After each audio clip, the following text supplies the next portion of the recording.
Hey guys, Steve here at SKS Props, and today we're going to build a buzzaxe from Borderlands 3. Welcome to the shop. If you're new to the channel, be sure to hit that subscribe button because we're coming back with lots more tips and tricks for prop and costume fabrication. In today's build, we're making the brand new buzzaxe from Borderlands 3. Now, I'm a huge Borderlands fan, and not long ago, I made the new Psycho mask as well, so if you guys have not checked that out yet, be sure to head over to my channel after this video. Check out the mask video as well. So this entire buzzaxe is completely foam fabricated. It is made out of my HD foam, which you guys can find over at sksprops.com.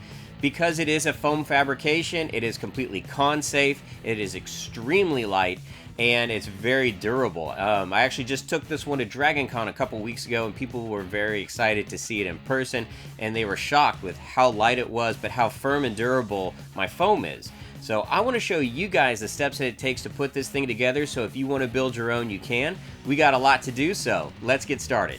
Lucky for me, Borderlands made an awesome cosplay guide, so all I did was download the file, scaled it to the size I wanted in Photoshop, and printed it out. To give this weapon some stability, I used a 1-inch poplar dowel as the main support core. This dowel was measured to the template I had printed out and cut to length. I'm going to start by wrapping this dowel with some 2mm foam around the handle and work my way up. Barge cement is used to adhere the foam directly to the wood.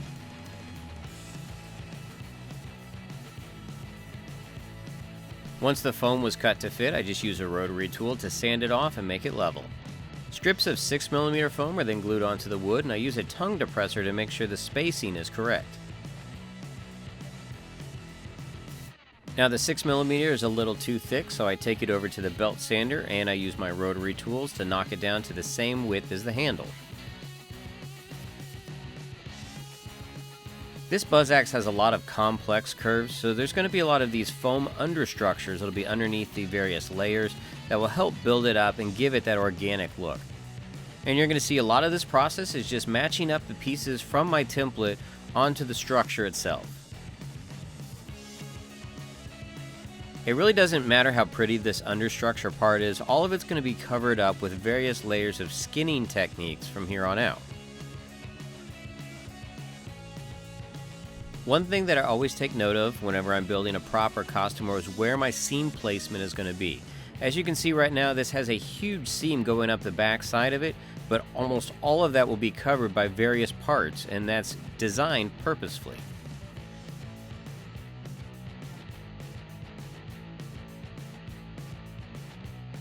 To get this slight lip on the armor wrap, I start by sketching a small line on there with a pencil, and then I use my Fordham rotary tool to knock it down to shape.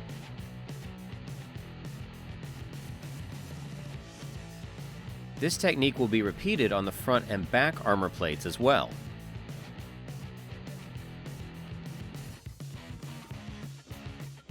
And as you can see, when I'm sanding, I start off with a medium grit sanding drum on my Fordham rotary tool, and then I switch over to a stone bit to help smooth everything out.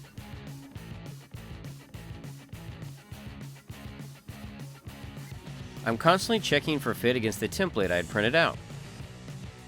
On the back of the buzzaxe, there's another part that's built out and up, and on this I'm going to use 10mm HD foam for the understructure. The additional armor plating on the back will be made out of 6mm HD foam. I go ahead and trace my template onto the foam and then sketch on where the vents are going to be. Using a Forstner bit, I drill a starting hole at each end of the vent and then use an XL blade to cut away the rest. Now you can see how the detail that's underneath will start to show through. The vents are cleaned up using a Fordham rotary tool, and everything is smoothed over and detailed just like the front plates. I check the plate for fit, but before I glue it down, there are some additional details I need to add to the understructure. To add these in, I'm going to do the score and heat technique. Once again, if you're doing this technique, be sure that you're wearing a respirator or in a well-ventilated area because the fumes that come off of this are not good for you.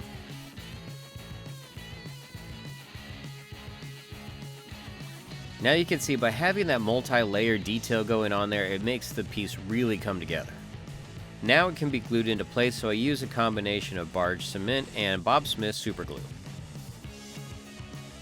This back panel also had that complex curve, so you can see here where I'm manipulating the foam and really pressing it into that understructure so it gets that nice fluid look to it. Moving on to the bike handle, I start by blocking out the section using some 10mm HD foam that was cut out on the bandsaw.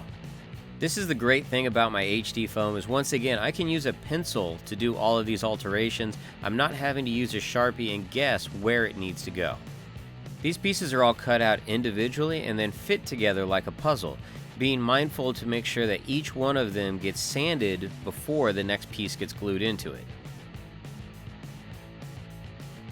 The last piece that goes on the bottom just has a slight bevel to it, so I just used a rotary tool to knock off that top edge.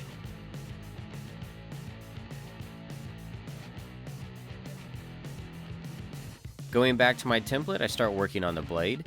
This was one of the most time-consuming pieces of the entire project, just because the blade had to look like it was perfect all the way around. The majority of it was cut out on the bandsaw and then detailed using my Fordham rotary tool. To make sure that the weapon didn't become too top-heavy, I decided to use a tongue depressor to add some additional stability to this upper section. The foam was easily cut in half and the tongue depressor was just inserted and glued into place. This part will be sandwiched in between two pieces of 6mm HD foam that are cut from the template.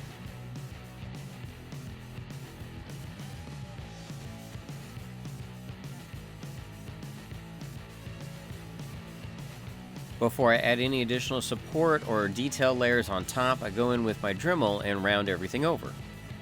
I wanted the knife to be a single piece, so I traced that onto some 10mm HD foam and cut that out on the bandsaw. Just like I had done on the vents, the Forstner bit was used at each end of the detail area I needed cut out, and then that was taken over to my belt sander and refined for the shape. I also used a Dremel and my Fordham to clean it up a little bit. Then using a 10mm HD foam round dowel, I was able to cut that to size and insert that into the blade for the additional detail. The top section needed to be a little bit thicker, so I sandwiched two pieces of 10mm HD foam together and then traced my template onto that. This was cut out on the bandsaw and refined using rotary tools. Back and forth between the template and the actual piece, it's just building this prop up layer by layer. Once the arm section was complete, the top knife was then glued into place and checked against the blade just to make sure that everything fit where it should. The support arms for the blades were then traced onto some 6mm HD foam. That was then lined up against the piece that was already done and marked where it would need to be glued. The Forstner bit is once again used to make some circular details, and then everything is glued into place using some Bob Smith superglue. The blade on this particular buzzaxe will be glued into place. If you guys want to see how to make a spinning blade, check out my Krieg buzzaxe video where I took apart a fidget spinner and used that to make the blade spin. To make the circular details on the sides of the arms, I first figure out the diameter, and then I use this circle jig that I had made a couple months back. Now for you guys that hadn't checked that out, the video for that is up in my channel, so you can go make your own circle jig as well. The circle jig doesn't work quite as well with 2mm foam, it's just a little too thin, so with these detail sections I just drew them out and cut them by hand. I also added some additional supports underneath just to bulk out the top of this buzzaxe a little bit. I have a large box of just random resin cast pieces, and I found two that I thought worked really well for the side of the axe. Lots of the same techniques used to replicate the front part of this buzzaxe as well. Because this whole axe is supposed to look very wastelandy, like cobbled together, there are a ton of these little detail pieces all over the place. I honestly didn't even count how many were in it until I started jumping in and having to realize each one of these need to be made individually, sanded, and glued into place. Overall, I'm pretty darn happy with how it's all coming out. The size and the scale are exactly what I was looking for. Finally getting to that part where I can start adding details to it, so I'm using a very fine stone bit on my Dremel to add all the little cracks and crevices like this thing has seen some battle damage. All the screw heads that I have on here are all resin cast, but they could also easily be made out of foam just using some round dowel. The brake handle, just like the knife, was traced onto a single block of 10mm HD foam and then cut out on the bandsaw. I learned my lesson on these with my old resin cast version because the first thing everybody does is squeeze the handle like it's actually going to do something. So in this case, with a foam one, it won't hurt the weapon at all. The brake handle was refined, additional details were added to it, and then it could also be glued on to the buzzaxe.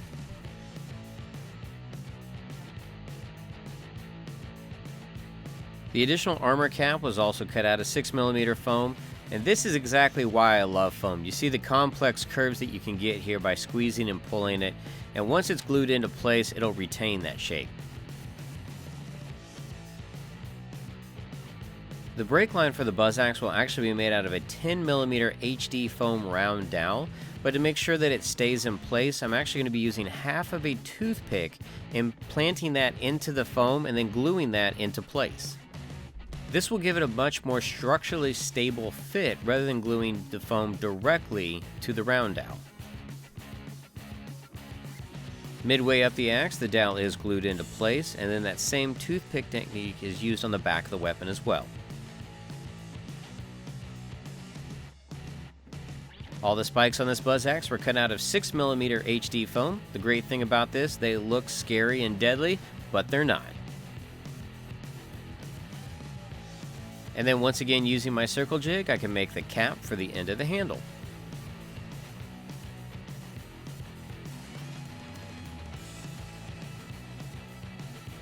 We're at the point now of adding just a few more details here and there to match the in-game image.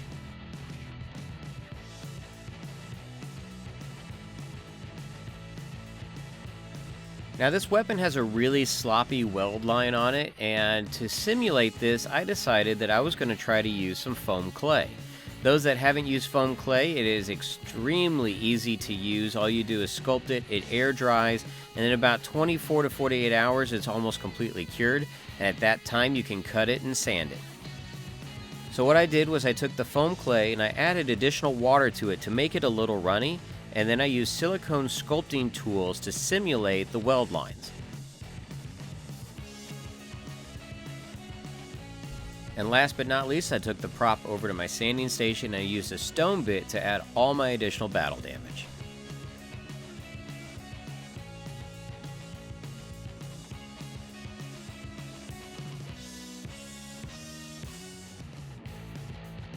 Alright guys, well that does it for the fabrication side of our Borderlands 3 buzzaxe, primarily made out of my HD foam, which you guys can find over at sksprops.com. Now the thing that's great about the foam fabrication, once again, it's con safe. You're not going to have any problems getting this into any of the conventions. But more importantly, this thing is extremely light. I clocked it in at 8 ounces, so it's going to be very easy to carry it around at a convention all day. Now from here on out, we're going to be doing the painting and priming, and normally I use Plasti-Dip, but this time around, I'm going to be trying out Flex Bond. I've never used it before, but I've heard some really good things. I'm going to mix in some acrylic paints to help tint it, and then I'm going to move on to hand painting using Liquitex heavy body acrylics. We still got a lot to do on this buzzaxe, so let's get started. I mixed Liquitex Mars Black in with the Flex Bond to give it a dark gray tint. This mixture was generously applied over the entire surface, but I made sure not to fill in any of my details. After the Flex Bond had dried, to give it a uniform sheen, I coated the entire surface with some Krylon flat black primer. After the primer had been allowed to fully dry, I then sprayed it with some neutral gray, brown, and some silver metallic just so I'd have a base for the weapon before I started the hand painting. Most people recognize Borderlands because of the cell shading, but underneath all that cell shading it's a lot of very murky, watercolory mixtures, so I really tried to replicate that by watering down my paints a lot more than I normally do. So for instance, here I'm using some cadmium red and brilliant blue, but mixing them together to get a very neutral stance on both colors. I'm doing the same thing for the armor panels as well, so I've got the same brilliant blue, but I'm adding a lot more of the Payne's Gray and Mars Black into it, and so it's knocking that color down quite a bit. To match the game art, the brake line on this buzzaxe is pretty vibrant, so I used a cadmium yellow and I mixed that with some unbleached titanium just to knock it down a bit. I applied that to the 10mm HD round dowel using a 1/2 inch filbert brush. For the brown sections on the top of this buzzaxe, I did a mixture of raw umber and I mixed in a little bit of antique gold just to give it a slight metallic sheen. Now this same antique gold was used without the raw umber mixed in for the highlight layer. Iridescent rich silver was applied to the outside of the blade to start defining its metallic sheen. I then took some of that silver along with the yellow that I'd had before, watered it down, and used that for the front plate of the buzzaxe. This is one of the few times that I've used all the colors that were on my palette throughout the entire prop. Once all the base colors had completely dried, I go in with a liner brush and really start to define all of the highlight layers.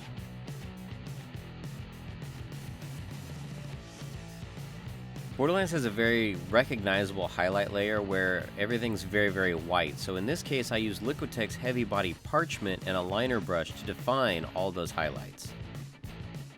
And just like I had shown on Krieg's buzzaxe, once the highlights have been established, I then go back in with another brush that's just water, no pigment, to feather those highlights out, to give it that watercolory look.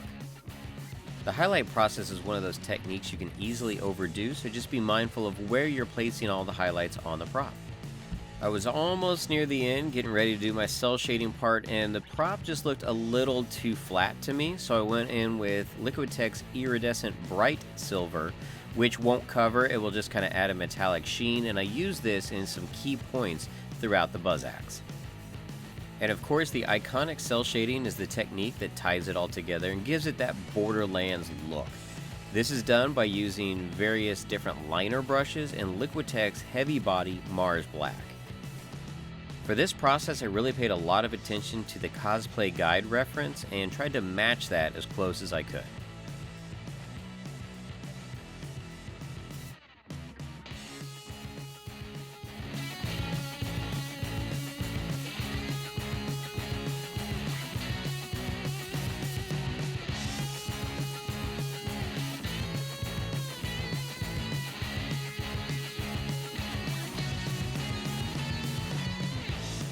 So you guys can see what it takes to put together a foam fabricated buzzaxe from Borderlands 3. Now if you guys attempt this build, or if you're building with any of my HD foam, be sure to tag me on Twitter and Instagram at SKSProps, because again, I'm loving seeing all the progress out there. Going to Dragon Con and having people come up and show me their props and costumes made out of my HD foam was beyond awesome. So continue to do that. And if you guys are new to this channel, once again, be sure to hit that subscribe button and come back, because I've got lots more tips and techniques that I'm going to be sharing with you guys. Until then, thanks for stopping by.